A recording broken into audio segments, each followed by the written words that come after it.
as promised, our very special guests in the studio are the mom and son team who are responsible for this great little book, Unintentional Humor. We've talked about this before on the show because this is an awesome book, and we're going to talk about this. So we are joined right now by Brent and Linda Anderson, mom and son. So great to have you guys here. Great to be here. We've met you guys when we've been out and about. We've seen you at the Autism Walk, and we've been at events that you guys have been at, and so it's always a thrill to see you guys. And this is our first time having you here in the studio. Yeah. It's a thing that's time has come. Finally, we're excited to be here. And we're excited to have you here. So first of all, this is an amazing book, and it's Unintentional Humor, Celebrating the Literal Mind. All right, Mom, tell us why you're saying the literal mind. The literal mind. The reason this book came to be was when Brent was at about, we were just talking about how he didn't get an actual formal autism diagnosis until he was 13, but he had other diagnoses that were really right on. I mean, the first was sensory integration dysfunction and auditory processing disorder. So he started with speech and OT at about age 3. And around 4 or 5 years old, his speech therapist said, Linda, you cannot, he doesn't get it. You know, he's not processing language. He's processing it all literal. Okay. And that's very common. So it is common. We need to teach him the meanings of some of these expressions and phrases and things that people are saying because he's not understanding. And I said, well, he's a visual learner. Yeah. He needs a book. Yeah. What's the book that I can teach him? And so I got a book on idioms. Right. Okay. It was like reading the dictionary. Yeah. It made absolutely no sense to him. Yeah. It was just like words and words and words, and it just was very flat. I said, he needs pictures. Yeah. He learns in pictures. So I said, we need to write this book, his speech therapist and I. It took 20 years, and we did it. And finally, it's been out for about 1.5 years, and we are just having so much fun with it. And so, Brent, how old are you now? 27. 27. And so this book, it's got a bunch of pictures in it, right? Yes. And each picture represents what? A different idiom, expression, nouns, and stuff like that. So is it safe to say that when you were younger, if somebody used a phrase, that you thought of the literal translation of the phrase instead of what it actually meant? Yes. Do you still think that way, or having done this, do you now think of it in a different way? I do think of it literally, but now I have the ability to ask what it means. Okay. In the past, when I was younger, I always had like meltdowns and all that stuff because I didn't understand what was going on. Might as well have been somebody speaking another language, right? If you don't understand what's going on. Okay, so we're going to show some of the drawings from the book, and then we'll go back and talk about a bunch more. But it's. I just want to point out that this is a lovely book, and this is a lovely book to give as a gift. There is humor in this book that's quite fun, but it's also a great book for quizzing things and for teaching a child what all the, because I think there are a lot of phrases in here that you wouldn't necessarily think to teach your child. Like you couldn't possibly think of all of them, and then they come up in conversation, right? Absolutely. Right. And that happens a lot still. Yeah. And I do want to plug the back of the book has definitions. And so you can see what it actually means when somebody says time flies when you're having fun. You know, to Brent, well, what does that mean? But so you can actually use this for teaching. A lot of teachers love this book. That's being used in a lot of schools, and we recommend. A lot of speech therapists love it. You know, just regular ed teachers are using this book because they teach approximately 3rd and 4th graders are learning the concept of idioms, and so we're working. There's we're never going to run out of material. Believe me, there's 25,000 idioms in the link. So are there plans for a new book? Yeah, that's what we're doing this summer. We're about halfway through the 2nd book, and we're working on a workbook that kids can use that does teaching and some fun like matching and definitions and coloring, and so really fun stuff. Love it. So are you going to quiz me? Yes, I am. And you're going to see, because some of these are going to be hard for me. I'm just going to say. So what are we going to? And you've got them that you're going to show them on the camera. Yes. And I'm going to see if I can guess what it is. So there's the picture. You start easy. Start easy. Start easy. Oh no, I'm in grave trouble then. And hopefully our viewers can see. So I see a bunch of cats and dogs and an umbrella. So raining cats and dogs. Am I right? Okay, good. Yes. Yeah. Okay, what's my next one? Are we getting harder now? A little bit harder. A little harder. Okay, so I see a guy and he's got some fins hanging out of his mouth. So frog in your throat. Yes. Okay, great. All right. The next one is on your T-shirt. The next one is on my Now see, and I T-shirt. looked at this before, and surfing the web. Yes. Surfing the web. I didn't get it before, but I get it now. Okay. I have to really think these through. I have to be honest. But and I have to say, we have this book at home and my son loves this. He loves figuring these out. Yeah. Okay. Oh my gosh. So they're riding a car up a wall and saying go, go, go. Oh, you're driving me up the wall. Yes. Okay. What did you think about when you heard that, Brent? When I first heard that, I thought, how are we going to get the car into the house to drive up the wall? Of course. And so when you started to do this was a collaboration for the two of you, and you had somebody else do the cartoons for you. But so did you sit down and make the list of words and then ask him, what is it you visualize when this happens? I actually started writing down the stories when he was younger. Okay. So, I mean, the idea came about when he was about 5, and with his speech therapist and I, we actually sat around the swimming pool one day, and our kids were playing and saying, oh my gosh, and then things would happen, and Brent would tell, I'd see him frustrated with something, or I'd say, gosh, he doesn't know what that is. And so I started writing stories down, but then I wanted Brent, I didn't want to write a book about Brent. I wanted to write a book with Brent, because without Brent's input, it doesn't really mean as much. Nope. So about the time he was graduating from high school, I told him I had been writing these stories down. What did he think? Would it be okay to work on this? And I accepted. Very cool. And he's been having a great time. Now we're doing a lot of speaking. So this is I'm going to give. And we're going to talk about the speaking in a minute. But you got one more for me? We have 2 more. For okay, me. I can't. These are kind of fun. Yeah, it's like a brain teaser. Okay. Let the cat out of the bag. Yes. And when I first heard this story, I was concerned there was a cat stuffed in a bag. I was really concerned for its safety. I thought I was suffocating in there. So a lot of these... something that we wouldn't necessarily think about.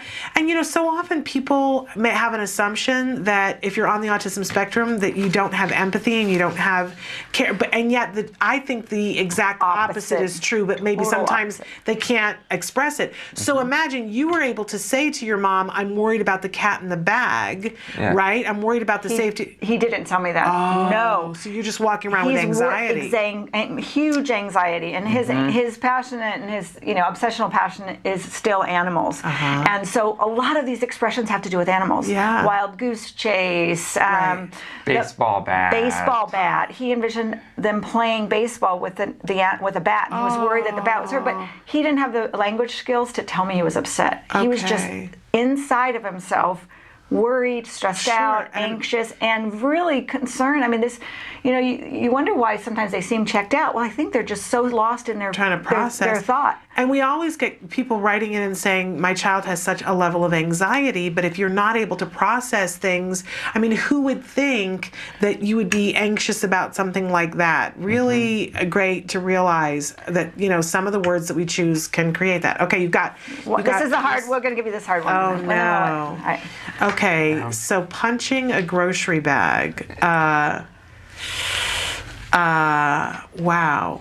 She's punching a bag. Am I anywhere near it? Yeah, a lot of people guess that. But. If you need a hint, I can give you a hint. Okay, give me a hint. It's what you want to do when you're tired.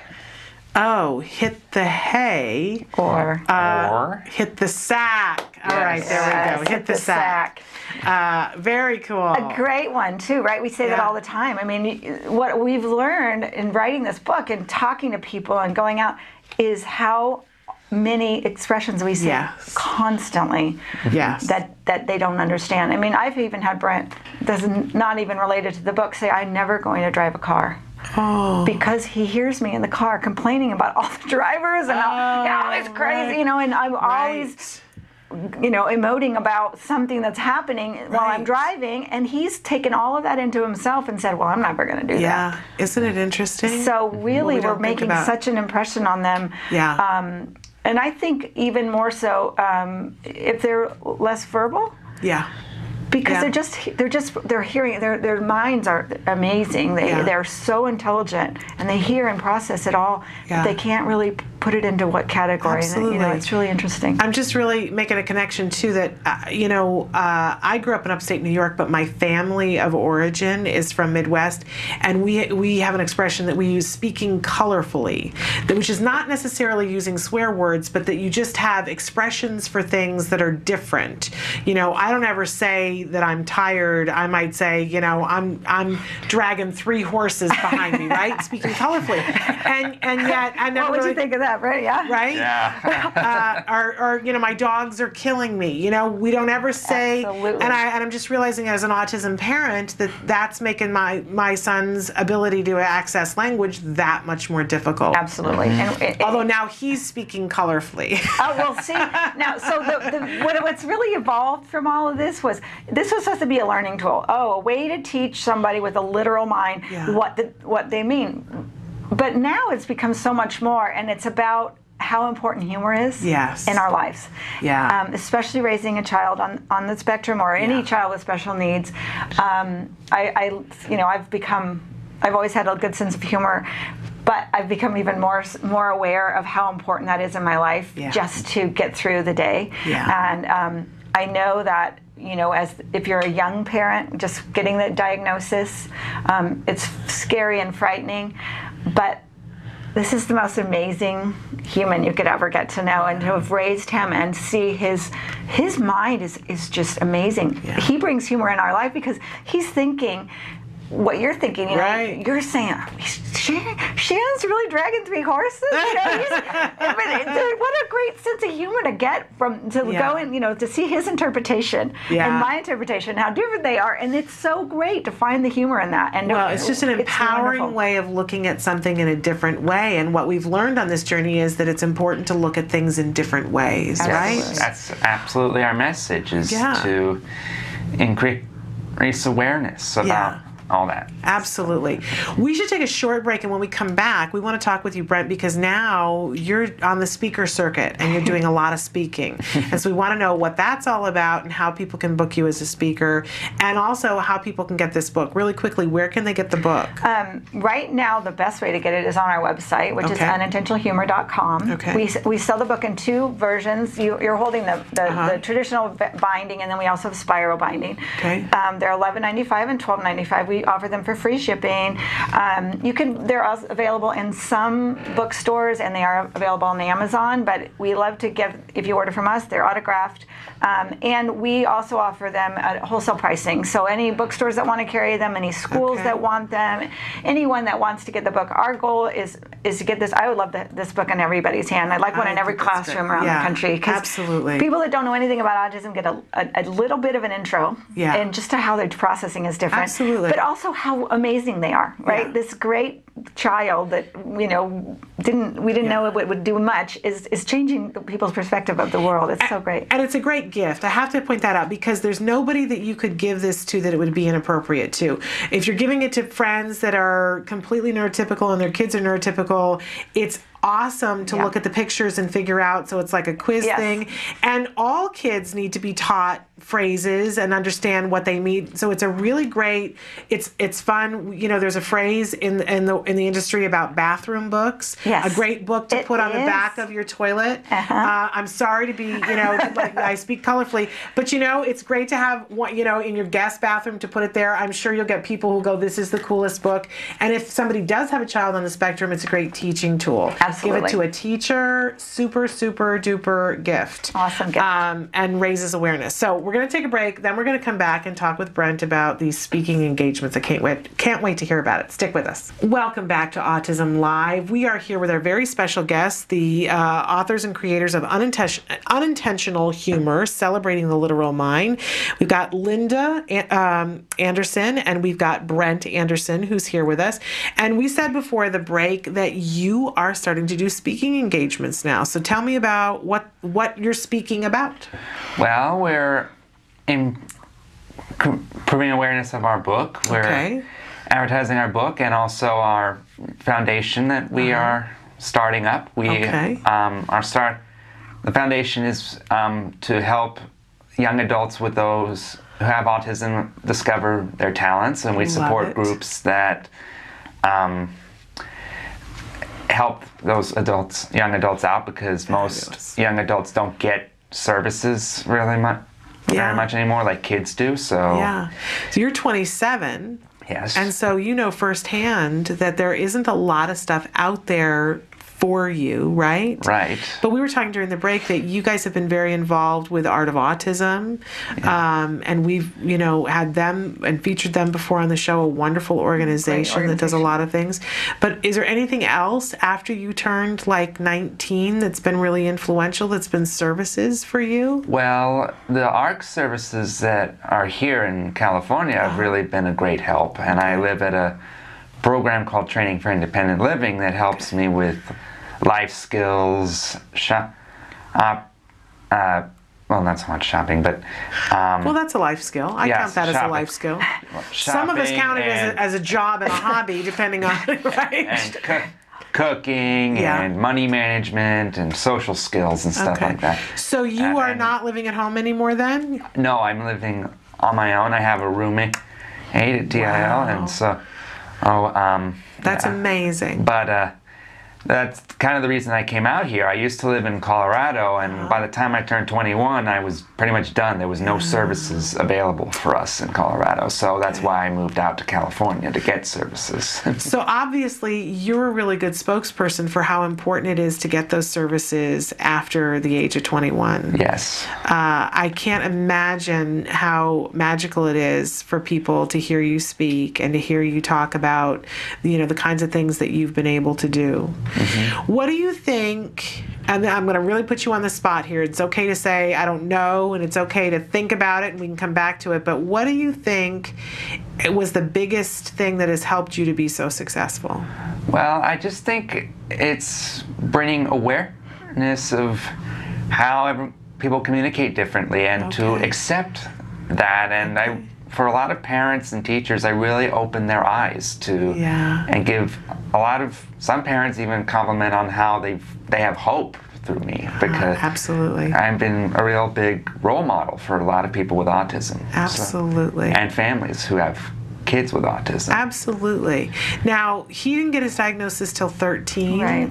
But you mentioned that there were a lot of other diagnoses along the way, that it sounded like, it was everything in the neighborhood of, but nobody was using the word autism. Correct. And you had mentioned to me before we went on the air that you attribute that to the year in which he got the diagnosis. Well, yeah, I think Brent was born in 1986, and I know that I believe it was the DSM-4 or whichever one came out, the 3R, I think it was, that came out in 1994. Oh, okay. Talking about Asperger's and more of the spectrum of autism. Right. That was when Brent was 8 years old at that point. Wow. So at that point he had the diagnosis of PDD and OS. Right. That was it had moved from sensory integration issues, which were just really intense, the tactile, all of that. So that was started at 3.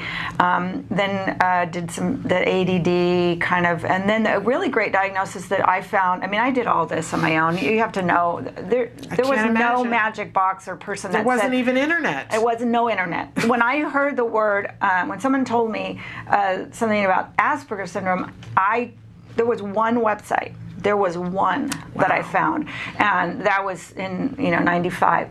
But one of the best diagnoses he had was auditory processing disorder, and that really, really brought to light a lot of this processing issue and the language. And I will probably say that he had his hearing checked 10 times. I mean, he had a lot of ear infections. I was convinced he didn't hear right or hear properly. His hearing was fine. He wasn't processing. Yeah. And that's what this is really about. If you have a child that's hearing but maybe not understanding, there's multiple things going on. One is the auditory processing issues. The other is the language we're using and the literal interpretation. I mean, it kind of all fits together. Yeah. So that really helped a lot when he got the diagnosis of the auditory processing, because it really brought awareness to what he was able to understand and what he was hearing. And so that really helped. The PDD and OS was kind of like, we don't know what this is. We know what it is. You know, it's like that really led to the autism diagnosis, because from there I kept pushing and pushing and saying there's more, and found some studies. He was actually able to be in some studies at the University of Colorado. And they really didn't have a test or a way to diagnose, but when he qualified to be in the studies, that's kind of was a process of elimination that this child is on the autism spectrum. Wow. And it really helped. I mean, I think getting that diagnosis is the key for getting them the right treatments, getting them therapies, getting them the services, things he was already getting. But had we known earlier, it would have just been that much better, I think. And so you eventually made a decision to leave Colorado and to come to California so that you had access to more services? Yes, we did. I need for people to hear that, because we talk about all the time, you know, parents, there is a thing in our community where people feel like they don't have access to things, and that it comes down to, and we talk about it even here because I know sometimes it comes down to dollars, and sometimes it comes down to proximity. And I've been saying to parents all week long that what I see in parents like yourself is that steely determination of, I've run into an obstacle, I'm not going to sit down and go, well, that's it then. Absolutely. That you become problem solvers. Absolutely. That you go, okay, so what can I do? What can I do about this? Who does have it? How do I get there? Absolutely. And I understand the parents that, you know, we all have our we're busy, we're working, we have other children. Brent has a younger sister, but if I'm not going to fight for my child and get him every single possible thing he can get, nobody else is going to. Yeah. And I've never been an angry, bitter parent that was mad at the system. I just said, what can I do to fix the system? Yeah. How can I help change the system? Because I know if it's going to benefit Brent, it's going to benefit other kids as well. And so don't take a negative or a negative response as, oh, well, that's not an option. It can be an option. You may have to be creative in figuring out how you're going to get there, but it can be an option. And I go to a lot of conferences, we do a lot of things, and there's a lot of parents that they want to fight the system and sue the school district and all of this stuff, and and how do you get people to your kids' IEP meetings? I always said, I got kids to my IEP meetings because I brought food. Yeah. You know, be nice. How can I work with you to make this work? Yeah. How can I help you? And what can be done? Yeah. You know, sometimes it's as little as, hey, let me plan a little fundraiser so we can get those noise canceling headphones into the school so that all the kids can use it, not just Brent. So those are the kind of things I did when Brent was younger that I know today. Now I'm standing up against housing issues and services, and what can we get for him? What are the options for Brent as an adult? Yeah. Again, now we're changing the system now. Yeah. That's not working, so we've got to fix that. We're going to keep going and going, and the battle's never over, but it's really not a battle. It's really a journey, and it can be a wonderful journey if you see it that way. Yeah. And I totally believe in just keep checking and keep looking. And I recommend people to, their internet's amazing, but connect with some other parents that have already been through there. Maybe kids are further along in the system. Yeah. Like we're sometimes 10, 15 years, Brent's 10 or 15 years older than most of the parents we're meeting. Yeah. We have a lot to offer. And I would love to, anyone can email me, call me, whatever you want to do. My number's on my website, my email. I am a good person to contact if you have any questions. Shannon, you're the most amazing person to contact. I mean, there's just so many people. But I mean, but I'm the conduit. I can connect people to other people, and I get that. That's my place here. But because people did that for me, and I have access on behalf of everybody. But I think it is important to connect with other people and not waste the energy to reinvent the wheel. Absolutely. But I look at people such as yourself, and I'm in awe because you had to be a pioneer 15 years ago, and you have to be a pioneer now. Yeah. And I applaud you that you're not bitter about that, because I would be. I just would be. I would be like, really? I got to do this again? Yeah. I got to find the way for all of you again? Well, I don't know that. I have my moments, but I'd say that 90% of the time it's just a process, and I'm doing it really out of the love of my son. Yeah. And if it helps other people along the way, then that's just like awesome. The icing on the cake. And you did mention the art of autism, and I just want to do a shout out to Debbie Hosseini that started that project. And she has over 250 artists from around the world that are all putting their artwork on her website. She's doing art exhibits all over the country, giving them a voice, and that's, you know, the amazing talents are there. We just have to give them the opportunities, and we can do another show on that, because that whole Celebrate Autism Foundation that we're launching is just such a positive message. So that's the foundation, Celebrating Autism. Yep, Celebrate Autism. My daughter, Brent's sister, who's in grad school in North Carolina, is the president of the foundation, and we are just getting our number from the IRS, and it's just a great story. Again, you can see a little bit about it on the website, but it's going to change, I think, the opportunities for people whose kids are aging out of the system, and that's our goal. So if somebody wants to book you as a speaker, and they're interested in knowing more about Celebrating Autism, is it the same place that they go, or what do they do? First of all, what do they do if they want to book Brent as a speaker? You call me. Okay. You email me. And they go to the website. Yeah, we don't have Humor. Yeah, it's unintentionalhumor.com. There's a little link that says inspirational speaking. You can see some things about that. We did the Autism Society of North Carolina. That was our biggest audience. That was over 600 people. Awesome. And it was tears, there was applause, there was a standing ovation. I mean, Brent is such a positive message. Yes. In our presentation, you saw a little bit of it. A lot of it's the quiz. It's very interactive. We talk a lot about how to teach humor to your kids and how important humor is. And Brent loves to tell his stories. It's it's a really fun presentation, and it's a feel good, but it's really educational. And so just emailing us, getting in touch with us on the website, and we're schools. I can tell you, the kids that meet Brent. We're talking these neurotypical classrooms. They love it. It's funny. It's great. It's a really wonderful message. One of our first conferences was at my old high school. Very fun. And recently we went back there and presented to the elementary and middle school kids, and they loved it. Love it. We presented to the staff the first time we went there, and so I think it's remarkable. I think the two of you together are remarkable. It's really great. And what a great relationship the two of you have. I think those of us who have sons hope to get where you have gotten, relationship-wise, because clearly there's a lot of love there.